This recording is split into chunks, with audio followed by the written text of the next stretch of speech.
Bonjour and welcome to a new French pronunciation video.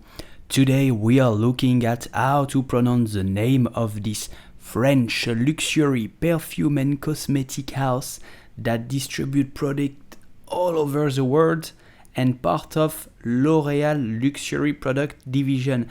So how do you pronounce it? You will simply say Lancôme. Lancôme. Lancôme. Lancôme. Did you know that the name Lancôme was inspired by the forest of Lancôme that lie in the Indre Valley in the earth of France in the region of Brenne? The name was chosen by Guillaume's wife, Elisabeth d'Ornano. The rose in the area inspired the company symbol of the single golden rose. Now you know everything about Lancôme, including the pronunciation.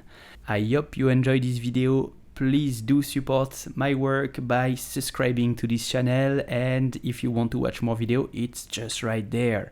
Have a good day, bonne journée, salut.